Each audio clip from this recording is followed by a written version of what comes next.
Koster Supriyanto, para romo, para pendeta, tapi khusus pendeta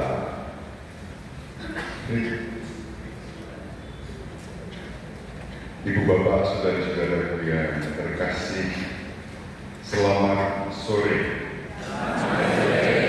Shalom. Berkah dalam. Berkat Tuhan berlimpah untuk kita semua. Amin. Puji Tuhan, semua menjawab amin. Kalau yang tidak menjawab amin, nanti tidak dapat makan malam. Tapi karena semua menjawab amin dan serempak, nanti semua dapat makan malam, setidaknya di rumah masing-masing. Syukur pada Allah dan terima kasih Romo Viker yang mempersiapkan secara istimewa dan khusus untuk Pertegapan Surakarta ibadah ekumenis Pekan Doa Sedunia untuk persatuan umat Kristen. Apa maksudnya?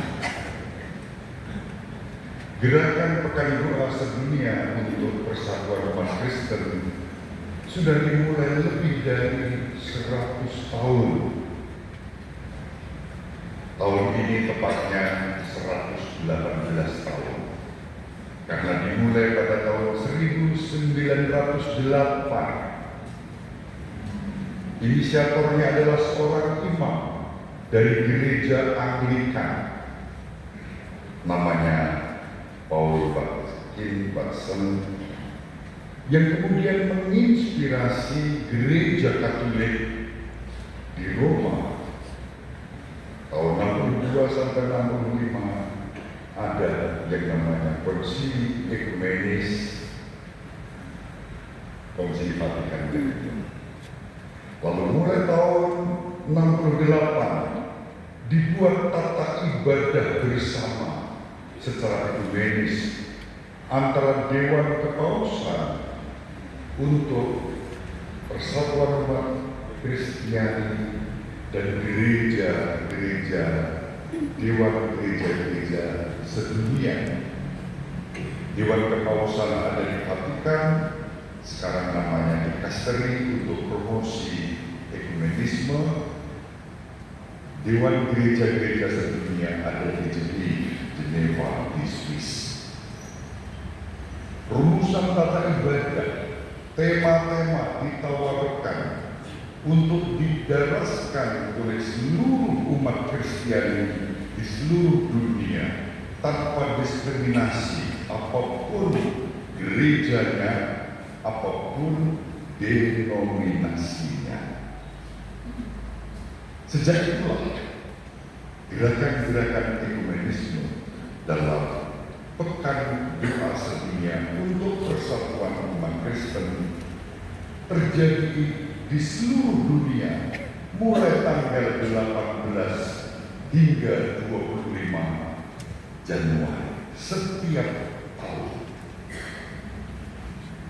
Syukur pada Allah, saya mengalami atas nama Bapak Ketua kami, Monsinyur Christophorus Triharsono, sebagai Ketua Komisi Hubungan Antara Agama dan Kepercayaan termasuk gereja-gereja sebagai agama-agama di Indonesia, boleh mempersiapkan peristiwa ini dengan bahagia karena gerakan-gerakan ekumenisme semakin semarak. Saya yang melayani di komisi ini di Konferensi Wali Gereja Indonesia mempersiapkan bahan-bahan yang kemudian kami sebarkan ke seluruh gereja di Nusantara ini yang menggunakan bahasa Indonesia maupun di tempat-tempat negara lain yang berbahasa Indonesia cara ibadah dan berdoa. Bahan yang kami persiapkan adalah bahan yang tadi sudah disampaikan Romo Viker saat pengantar dan juga Bapak Pendeta Prince. Secara ekumenis antara gereja apostolik di Armenia dan gereja Katolik di Armenia juga serta gereja evangelis juga di Armenia. Mereka sedang mengalami pergumulan karena berbagai macam penderitaan, bahkan penganiayaan. Tahun ini mempersiapkan bahan untuk kita dan mengajak kita menyadari bahwa kita semua, apapun denominasi dan gereja kita, adalah satu tubuh, satu roh, dan satu pengharapan karena dibaptis dalam nama Bapa, Putra, dan Roh Kudus, satu tubuh banyak anggota dengan Kristus sendiri sang kepala. Kami membuka pekan doa sedunia ini di Jakarta bersama Komisi Kepemudaan Konferensi Wali Gereja Indonesia dengan cara yang kontemplatif, meditatif, menggunakan doa-doa taisi. Ada sekian banyak pendeta dan imam yang bersama-sama orang-orang muda dan komunitas doa meditatif kontemplatif taisi di aula kami membuka. Esok harinya jam 10 sampai jam 1 bersama Forum Umat Kristen Indonesia, PGI dan KPI melanjutkan doa itu di hari kedua di Kapel Konferensi Wali Gereja Indonesia. Sesudah itu saya terbang ke Malang untuk esok sorenya ibadah bersama dengan umat Kristiani apapun gereja dan denominasinya di Gereja Santa Teresa Lisyu di Gempol, Malang. Paginya kami berkumpul bersama lintas agama dari Islam, Hindu, Buddha, Kristen, Katolik untuk memikirkan apa yang bisa dibuat selain berdoa demi kesejahteraan kita bersama. Lalu mulai di sana berpikirkan buah doa ekumenis di samping kerukunan dan keharmonisan juga kesejahteraan. Lalu dirintis bagaimana memberdayakan UMKM di kampung moderasi beragama di Gempol, Subur, Malang. Esok harinya saya naik kereta api ke Semarang, turun di Semarang, setir mobil ke Bajiro, Yogyakarta, ke Vikepan, Yogyakarta Timur, menyelenggarakan bersama ribuan jemaat Katolik dan gereja-gereja Kristen maupun denominasinya bersama para hamba Tuhan, para romo, pekan doa sedunia kami lanjutkan. Di Jogja diawali dengan seminar memahami apa itu pekan doa sedunia untuk persatuan umat Kristen. Hari kedua dengan ibadah, hari ketiga kolektor persembahan yang dikumpulkan saat ibadah diantar ke tempat kaum duafa untuk persembahan bagi mereka. Doa berbuah pada bela rasa dan solidaritas. Sesudah itu saya pergi ke Magelang. Kami menyelenggarakan doa yang sama kemarin sore di satu lereng Gunung Merapi bersama sahabat-sahabat dari gereja GPDI Golgota Puluhan Sawangan. Tadi malam sebetulnya saya mau langsung ke sini, tapi saya tanya umat setempat, Romo kalau ke arah Boyolali Solo longsor. Akhirnya saya putar kembali ke Semarang dan tadi siang dari Semarang meluncur ke Purwokerto. Saya disambut oleh Romo Amin. Karena saya tidak tahu, tidak kenal, tapi ke Romo, saya panggil Romo dia ya, begini. Baru tahu dari Romo Supri, ternyata beliau malah beragama Islam. Lalu saya bilang, Mas Amin, jenengan wajah harus koyo Romo. Tinggal masuk seminari tapi bagus.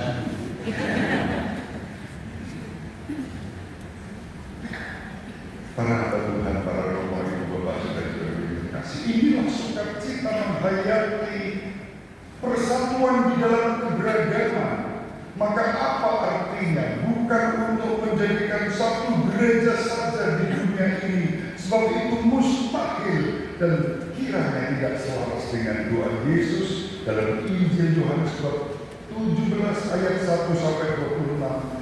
Yesus berdoa agar para murid ini bersatu.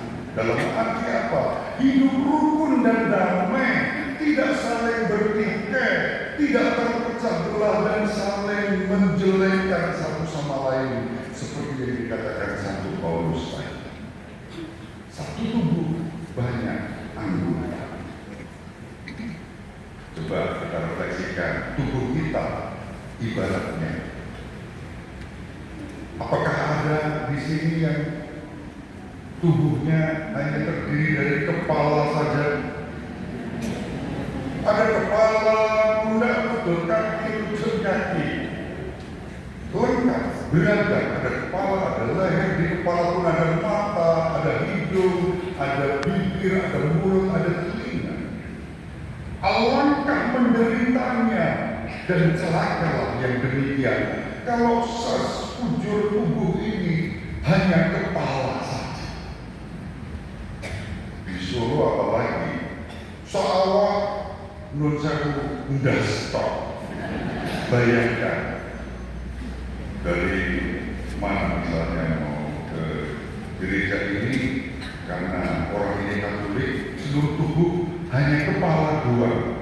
Dia mau ke gereja dari rumah gini karena gak punya kaki. Gelundung, berbahaya lagi kalau pas gelundung sambil meringis. Jadinya medani ngeri. Alangkah menderita dan celakanya kalau demikian. Satu tubuh hanya kepala saja, atau hanya mata saja yang berkedip-kedip terus. Dia paling menderita. Andaikan seluruh tubuh itu hanya mata saja, saya paling menderita. Karena hobi saya makan pedas, terutama hari cari mas gundul atau Pak Kardi.